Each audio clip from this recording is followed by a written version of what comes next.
Is life meaningless? Have you ever stared at the ceiling late at night and asked yourself that question? It's a heavy one, and it's at the very heart of a philosophy called existentialism. But don't worry, it's not as gloomy as it sounds. In the next few minutes, we're going to unpack this big idea and see how it might actually be the most empowering philosophy you've ever encountered. Existentialism became popular in the mid-20th century with thinkers like Jean-Paul Sartre, Simone de Beauvoir, and Albert Camus. Their world had been shaken by massive global conflicts, and old certainties about God, purpose, and value were crumbling for many. They started with a radical idea. Maybe we aren't born with a preset purpose. Unlike a paper knife which is designed with a clear function in mind, humans just exist. Sartre famously said, "Existence precedes essence." This means we are born first, a blank slate.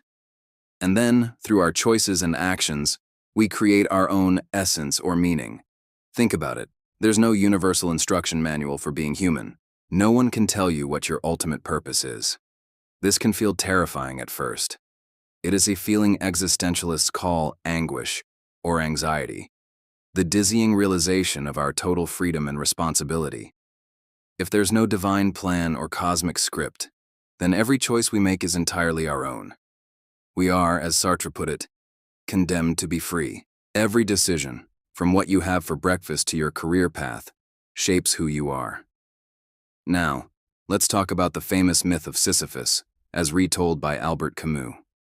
Sisyphus was condemned by the gods to forever push a giant boulder up a hill, only to watch it roll back down each time he neared the top. It seems like the ultimate pointless task, right?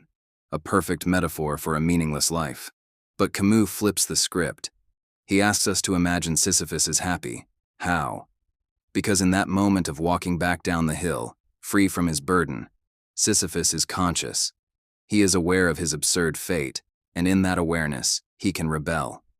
By embracing his task, by finding meaning in the struggle itself, he becomes the master of his own destiny. He finds his purpose not in reaching the top, but in the act of pushing. This is the core of existentialist hope. It's not about finding a pre-existing meaning out there in the universe. It's about creating it right here, for yourself. Your meaning could be found in your relationships, your passion for art, your dedication to a cause, or simply in the joy of experiencing a beautiful sunset. It's not about what the world tells you is important, but what you choose to make important. This philosophy doesn't say life is meaningless.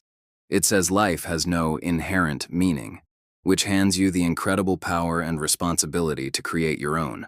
So the next time you feel a bit lost or wonder what it's all for, remember the existentialist invitation. Life isn't a puzzle to be solved, but a canvas to be painted. You hold the brush, the colors, the style, the subject. It's all up to you. What masterpiece will you create? Thanks so much for watching.